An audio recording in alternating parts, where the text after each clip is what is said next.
ఈరోజు కరీంనగర్ మున్సిపాలిటీకి సంబంధించినటువంటి జరుగుతున్న పనులు ప్రగతికి సంబంధించిన అంశం మీద రివ్యూ చేయడం జరిగింది. ఆ రివ్యూలో భాగంగా కొన్ని కీలకమైనటువంటి అంశాల మీద జిల్లా కలెక్టర్ గారు, అడిషనల్ కలెక్టర్ గారులను నివేదికలను తెప్పించుకోమని కోరడం జరిగింది. ఇంజనీరింగ్ సెక్షన్కు సంబంధించి కావచ్చు, అందులో సీఎం అస్యూరెన్స్కు సంబంధించినటువంటి 80 పనుల్లో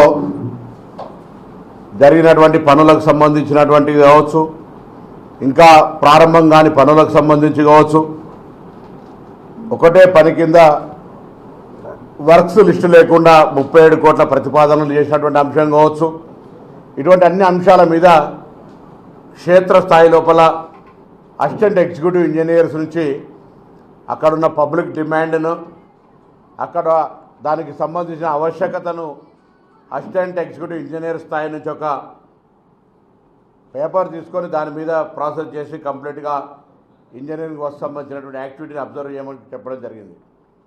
స్మార్ట్ సిటీకి సంబంధించి కూడా స్మార్ట్ సిటీలో అనేకమైన కాంపోనెంట్లు ఉన్నాయి. మీకు కూడా కొన్ని అంశాలు తెలియకపోవచ్చు, తెలిసి ఉండవచ్చు. 22 వైఫై ఫ్రీ హాట్స్పాట్లు ఉన్నాయి. అవి ఐడియా కూడా చాలామందికి ఇప్పుడు ఇంత పెద్ద టౌన్లో 22 వైఫై హాట్స్పాట్లల్లో యాజ్ పర్ రిపోర్ట్ 120 మంది వాడుకుంటూ ఉన్నారు. సో అటువంటి వైఫై హాట్స్పాట్లన్నీ కూడా అందరి ప్రజలకు తెలిసే విధంగా చేయడంతో పాటుగా టెక్నాలజీ కాంపోనెంట్ కింద దాదాపు 98 కోట్ల రూపాయలని అనేక రకాలైనటువంటి టెక్నాలజీకి సంబంధించి దాదాపు 700 సీసీ కెమెరాలు పెట్టడం కావచ్చు, కంప్లీట్గా audio control mic sound system కావచ్చు, టెలివిజన్స్ ప్రజెంటేషన్ కావచ్చు, ఇట్లా అనేక రకాలైన, దాని తర్వాత సర్వేలెన్సెస్ కావచ్చు, లేకపోతే దానికి సంబంధించిన ఒక 20 సెన్సిటివ్ ప్లేసెస్లలో అలారమింగ్ సిస్టమ్, ఇట్లా అనేక రకాలైన కాంపోనెంట్స్ తోటి 98 కోట్ల రూపాయలని దానికి కూడా కేటాయించారు. అందుకు సంబంధించి కూడా ప్రగతి దాన్ని ప్రజలు ఉపయోగించుకునే సాంకేతికంగా ఎటువంటి భవిష్యత్తు అంశాలకు సంబంధించి ఉపయోగపడే విధంగా ప్రజలకు దాని పట్ల అవగాహన కలిగే విధంగా చర్యలు తీసుకునే అంశం కావచ్చు. అదేవిధంగా టౌన్ ప్లానింగ్, నేను మీ ద్వారా కోరుతా ఉన్నాం కరీంనగర్ పట్టణ ప్రజలను. గతంలో తెలంగాణలో కాంగ్రెస్ ప్రభుత్వం వచ్చిన తర్వాత ఎవరైనా భూ కబ్జాదారులు ఉంటే, పేద ప్రజలకు సంబంధించి ఎవరైనా భూమిని ఆక్రమించుకున్నట్టయితే మీరు ఫిర్యాదు చేసుకోవచ్చు స్వేచ్ఛగా. ఇది ప్రజాస్వామిక ప్రజాప్రభుత్వం, అటువంటి వారి మీద తగిన చర్యలు ఉంటాయని చెప్పినాం. దానికి సంబంధించి ఎక్కడ కూడా రాజకీయ జోక్యం లేకుండా అధికారులు నిష్పక్షపాతంగా పనిచేసేటువంటి ఒక వాతావరణాన్ని కలిగేసినాం. దానికి సంబంధించిన ఫలితాలు మీరు చూసినారు. అదేవిధంగా మీ ద్వారా ప్రజలను కోరుతా ఉన్నాం, 2 రకాలైనటువంటి అంశాలు టౌన్ ప్లానింగ్లో. ఒకటి, పూర్తిగా ప్రభుత్వ స్థలాల్లో ఆక్రమించుకొని అనధికారికంగా, అంటే అధికార దుర్వినియోగం ద్వారా పర్మిషన్లు తీసుకొని కట్టినటువంటి వాటి వివరాలను టౌన్ ప్లానింగ్ స్వయంగా అటువంటిని లిస్టును హ్యాండ్ ఓవర్ చేయమని చెప్పినాం.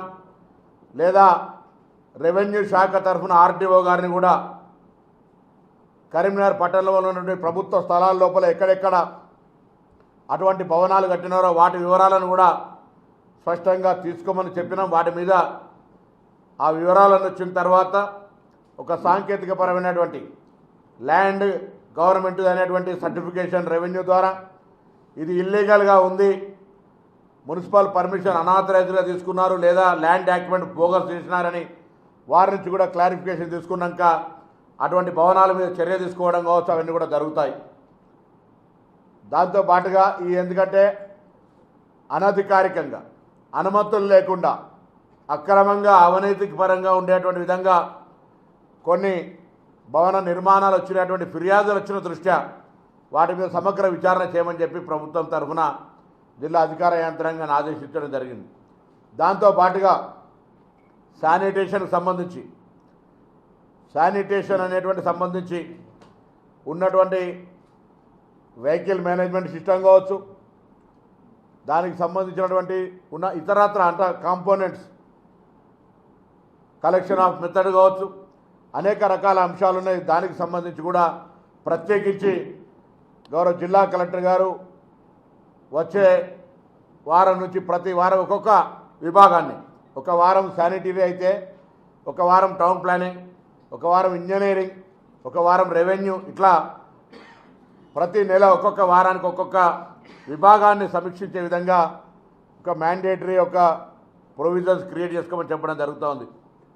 దాంతోపాటుగా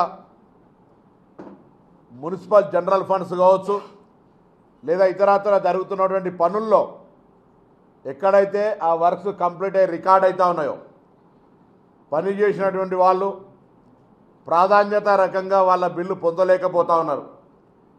అక్కడ కొంత స్కోప్ ఎవరికి కూడా ఇవ్వద్దని, ట్రాన్స్పరెంట్గా ఉండాలని ఈనాటి సమావేశం ఎవరైతే ఎంబీ ఫస్ట్ రికార్డ్ చేసుకుంటారో, ఫస్ట్ కమ్ ఫస్ట్ రికార్డ్ అన్నట్టుగా ఎవరైతే పనిచేసి వాళ్ళు ముందుగా బిల్లు రికార్డ్ అయి ఉంటుందో వాళ్ళకి సంబంధించి పేమెంటు వరుస క్రమాన డౌన్ నుంచి కింద నుంచి ఇచ్చుకుంటా పోవాలి. ఇవాళ పనిచేసిన ఆయనకు బిల్లు ఇచ్చి 2 నెలల కింద పనిచేసిన ఆయనకు బిల్లు ఇవ్వకుండా ఉండడం అనేటువంటి దానివల్ల అనేక రకాలైనటువంటి ఆస్కారాలకు అవకాశం ఉంది. కాబట్టి ఈ యొక్క విధానాన్ని నిర్ణయించడం, భవిష్యత్తులో జనరల్ ఫండ్ కావచ్చు, ఇతరత్ర మున్సిపల్ ఫండ్లల్లో ఒక పద్ధతి ప్రకారంగా అధికారులు ఆ బిల్లుల కేటాయింపు జరుగుతుంది. ఎవరి ప్రమేయం ఉన్నా లేకున్నా నిధులు రాగానే ఆ విధంగా కేటాయింపు జరుగుతుందనే మాట సందర్భంగా మనం చేస్తా ఉన్నాం.